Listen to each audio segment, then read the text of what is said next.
Alright guys, today's video is going to be dedicated to showing you the best combos for the sport gloves big game. One of the best value for money gloves in the game. So can we cook an entire loadout with them with the best combos possible? Of course. As I say, they're very good value for money, which means you're able to pick them up in minimal wear for $510, which for sport gloves in minimal wear, even with the market rising, that still feels like a really good deal. And then my suggestion for like the best knife to pair with them is the Stiletto Tactical Tooth. It's a $550 knife. It gives you S tier vibes, a great finish, and the colors across the board pair in so damn nicely. Now we are starting on CT as always. If you're wondering about the CT agent, it is going to be Rick Saw. He's $20 now. Agent prices keep going up, man, and we're getting to a very scary time with agent prices, to the extent where I might have to just stop featuring them. If you're after a more budget friendly knife, looking at Roscoe's is probably your best bet. The Ursus, for example, gets you some interesting animations like the Inspect, like this one, and it'll come in at $165 in the battle scarred, so you can tone things back quite a lot if you want. And obviously it's brown and orange on the big games gloves, so the brown effect of the Roscoe pairs in very nicely. If you wanted to step it up from the Stiletto, you'd be looking at other S tier knives like the Karambit, the Butterfly, or the M9. I went for the Karambit here, which comes in factory at $1,820, but I must say I think the Stiletto overall just looks the best. Now let's move on to the weapon skins. On the USP, you're going to be going for the Orion, which is $71 for factory new. Obviously the palms of these gloves are heavily orange, and then obviously the tops are orange and brown, so if you can't tell, we're going to be going for a very orange themed inventory here. And then if you are a P2000 enjoyer, or you want to have it in the mix, it's not going to break the bank because you get the Sure Grip for 12 cent in minimal wear. The small game and the big game should have been a match made in heaven. It's not really as perfect as it could be, but still, for under $1 for minimal wear for the small game, it has all the colors that we need to pair in with the gloves really nicely. And I can't believe I'm actually suggesting the blaze for the Desert Eagle. What have we come to when I'm genuinely suggesting this? But it's over $750. The reason I have for this is I have a backup Desert Eagle, but I think with the orange blaze tip and then into the black, it pairs the best with the gloves out of everything. My alternative suggestion, which I would personally use, would be the Fennec Fox in minimum wear, but a souvenir version to save some money, because it comes in at $280. This skin is defined as being orange and red, and I think it looks all right with the gloves. I think overall the blaze was visually the better skin, but I think it's worth 3 times the cost of the Fennec Fox. Not at all. I took a slightly alternative route for the Joe Berettas. This time I went for the Cartel. They come in at 75 cent in minimum wear, because it's kind of this bronzy browns color, and obviously we have some of those colors coming through on the top of the gloves, and you see that in idle. I thought it was worth the look. And the 5.7 of choice will be a very budget friendly Autumn Thicket. This is 7 cent in factory new. One that's not going to be 1 for 1, but it's got that many browns on it, and we've got browns throughout the gloves, so you know we can make it work. Now over on the MP9, I think the Rose Iron is an absolutely fantastic choice to go for here. You do want to get a factory new because it doesn't wear that nicely, but it's still only $9 in factory new, and the orange is working really nicely. This is crying out to have some orange stickers placed around in the areas that don't have as much design. And if you don't love this and you want to save a bit of money, you could look at a food chain as the alternative. I'm going to use one of the newer skins in the Short Archer for the MP7. It's only 12 cent factory new, but actually color wise it is looking pretty damn good with these gloves. It's a shame we only got like an auto sniper in the MP7 for this, because this on a FAMACE or like even an MP9 for example could have been a really cool one to be running. And on the UMP, I have my usual suggestion when it comes to the big games. It's going to be the Oscillator. This is another one that's like super budget friendly because it's 24 cent for minimal wear and just passes the vibe check for what we need. Where I go a little left field, if you will, is the XM, because I'm going to say for $50 you want to look at getting a zombie offensive. Now, the reason I suggest this is because it has a lot of brown tones through it. It's also pattern based, so I would have a little check on the pattern and see, is there any that get a little bit more orange than others that you want to pick up without much overpay. For a shotgun that I think does pair super well with the gloves though, we're going to have the Mag 7 Foresight. Very budget friendly skin, as it's only 8 cent for minimal wear. Yes, it's mostly this sort of grayish color. I like that it's got the octopus going for the loser win, but the orange tones work quite nicely with the orange colors on the gloves. And you know what a day it is when I can suggest the Let It Glass as my go-to Emperor skin. I do have a note that the Atomic Alloy in factory new for like $70 plus could have been an option, but I think with the brownie blacks on the gloves and how that pairs into where it holds the weapon itself, and then the oranges plus orange and blue. Blue's always a nice sort of like secondary color with orange in a lot of designs, and the fact it's under $7 for minimal wear, I absolutely love this as a choice. And it might come as a surprise to be spending more on the M4A4 this time, because normally I lean towards the A1S, but this is where needs must just to get the right artwork.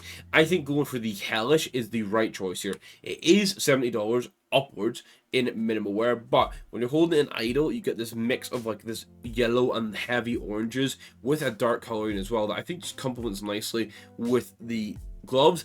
Definitely the best option out of the bunch. And then the Elite build makes a feature again. I hadn't showcased this for ages until like last month. I used it in a video, and you know what, with the big games, although I don't think it should cost $27, it's hard to deny that the color pairings here aren't almost perfect. If you're however sat there being like, I'm an upper man, I need something S tier, give me an upgrade path, the Battle-Scarred Desert Hydra is going to be my choice here. I believe this is the non-souvenir pricing, is $1,430. My reason for going Battle-Scarred is because you get the black scope, which means obviously those blacky browns of the gloves pairing a bit better, plus the oranges get a little bit darker, so this would be your sort of fancy S tier pick if you needed one. For the FAMAS, I always love the Eye of Athena with these gloves. I think it's just the combination of the oranges and browns as well. It just comes together pretty nicely. It's a shame that the Eye of Athena wears badly, as do a lot of FAMAS skins, because you are talking almost $10 for this in minimal wear. And to be honest, I don't know if you use an AUG or not. That's why I kept it nice and cheap and cheerful, because for 26 cents you can get an Amber Slipstream. If you do want to use it, it's not going to make a big impact on the budget. If you don't use it, obviously no impact. Now, the T-set agent of choice is going to be Trapper Guerrilla Warfare, who comes in at $28. As I was saying, agent prices have just got a little bit nuts. No accessories or anything, but the thing here was the skin tone changes, and I think it works in quite nicely with the gloves. And I'll throw an image up on screen now because her accessories are orange, so technically we're playing into that orange vibe. And on the Glock side of things, just to go straight into here, we're going to have the reactor, which is just over the $8 mark in minimal wear, and this one is as close as you're going to get color for color pairing wise, which is kind of nice. Even though for almost $10 I would like more artwork myself. Now, you don't necessarily need to buy this in minimal wear. You could probably go field test the Battle-Scarred, save a few dollars and be happy, but $8.75 for a minimal wear fuel injector. People seem to love running fuel injectors with big games, which, I mean, we'll get to that one in a second, but here you go, that's your Take 9 choice. And I can't lie, I almost forgot about the Mac 10 skin, but I've squeezed it in here, and it's 43 cents. So 43 cents for the Mac 10 Ranjin, a skin that I think is very slept on, but because we have so many browny orange tones, this skin straight away came to mind when I realized I had to go grab one. I was like, it's going to be the perfect option for sure. Of course, it makes sense to grab another Elite build where we can. This time it's going to be $50 for a minimal wear P90, which is much more in the pricing that I like for a skin like the Elite build. Over in the PP Bison, we're going to go for the Osiris. It's $1.30 for minimal wear. It does pick up some scuffs. I looked through all the PP Bison skins. This one, while not perfect, is kind of the best option if you want to have one equipped. I'd be lying if I didn't say that the first few months of 2025 kind of blessed the big game and orange loadouts a little bit, because for one, I think the Guerrilla Control fits in here so nicely. We obviously have that orange strip down the gun. We've got that sort of browny polymag on the gun itself as well. And I think the vibe and the color palette just passes and plays in really nicely here. You want to get it in factory new because it wears badly, but you can get that for under $3 these days, so it's not too bad. Now, I do have another example of why the new cases have aided this sort of combination pairings so nicely, but first, the go-to pairing people seem to have for the big games is the fuel injector. As I mentioned for the Type 9, a lot of people use it for the AK, so in our pricing, I wanted to use that, so we have a high baseline, and you guys know you can save money.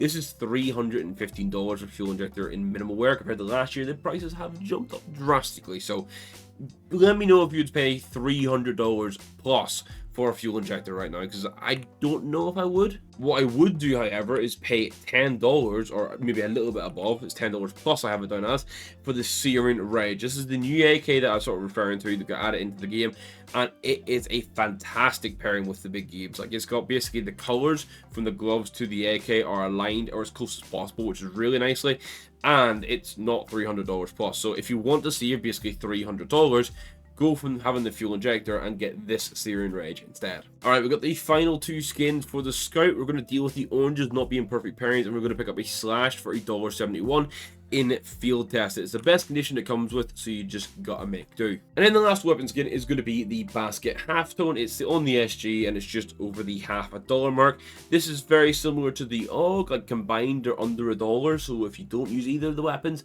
it's only going to impact you for less than $1. So what does that mean when it comes to the total cost of these loadouts? Well, if you went for the Stiletto Tiger Tooth as your knife option, you'd be coming in just under the $2,400 mark. But it is worth mentioning again that you could save $300 by using the Syrian Rage rather than the fuel injector, so you'd be looking at $2,100. We cut things down further if you go for the Ursus Rust Coat, because this is just over the $2,000 mark, and again, there's $300 of savings to be had there, so you could get under the 2K mark while having some, like, I'm going to say, like, S-tier combinations throughout the loadout. And then the most expensive option would be the Karambit Tiger Tooth, and this takes your total loadout cost to $3,667, which is pretty hefty. As I say, I think this little Tiger Tooth is the right play because visually and value for money wise, it's just perfect compared to everything else, which means you're talking between $2,100 and $2,400 for the loadout. You guys can let me know your thoughts down below. You can let me know which AK you would use between the Syrian Rage and the fuel injector.